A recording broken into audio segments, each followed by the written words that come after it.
Hi, I'm Dave Pritchard. I've lived in Grandview Heights most of my life. My grandchild attends Grandview Heights schools and receives an amazing education. But our schools need major work, and waiting will only make things worse.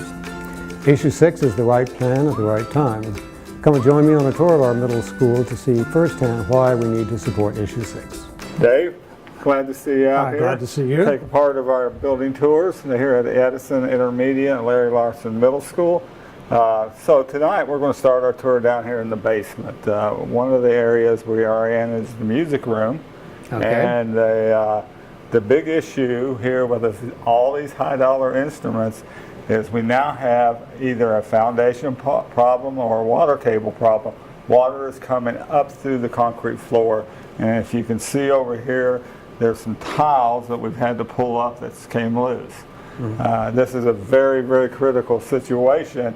Now we're in the process of trying to find a new location for all this to go. So Dave, this is one of the restrooms. This is the boys' restrooms here in the basement of the building, and as you can see, I mean, we have old pipes, we got plaster peeling, we have hot steam water and cold chilled water going through the building. That this is not kind of an appropriate restroom for our staff and students. Doesn't sound like it, no. I think you could use something a little more up to date. Yes. Right now we're in the mechanical room that houses our package boilers. And as you can see, we had to replace one last year in the spare winter and had no choice. But also right now, this is kind of the typical age of what we had as a package boiler. We now have to rebuild this by state standards to make sure this winter, if the temperatures drop, we've got to bring it back online. We call this the crow's nest, and as you can tell with the flight of stairs that goes up to a room that we don't even use. There's some damage in it that we're starting seeing some plaster come off. This is one part of the maze and confusion to getting students from here to there.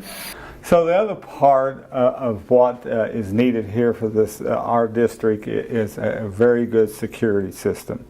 If you walked around here, you didn't see any cameras. We do have a single point where you can fob in and come in.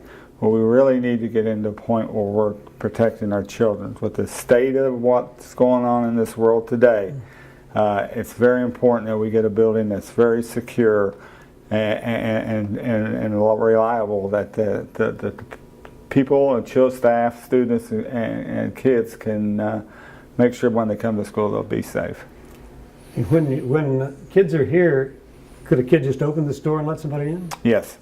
Okay. And that's one of our issues. Yeah, that part like of the security is they shouldn't be able to do that. As we walk around the tour, just make sure you look around at the ceilings. You'll see a lot of major water leaks. Yeah, I see. Every roof on all these buildings need to be replaced. We fight constantly water leaks. The roofs vary from 50 to 95. And they've never been replaced. So they're all flat rubber roofs? Flat, yes.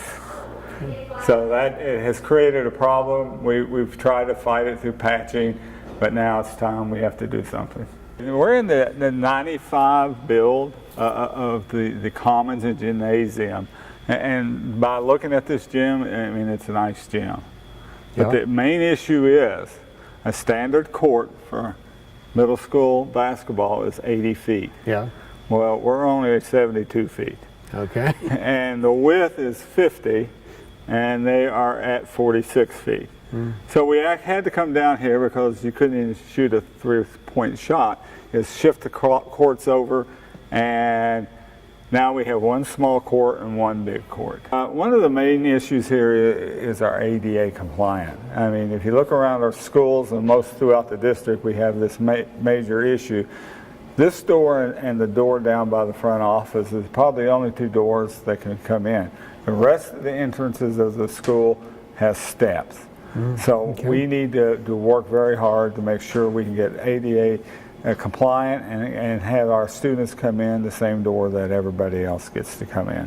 So does having just these few doors, that doesn't meet ADA then? No, because we have two different drop-off points.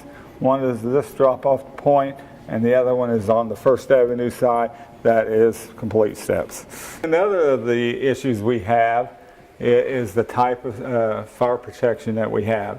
This is just a smoke head that detects smoke. It don't prevent or put out any fires. All it does is set the alarm off.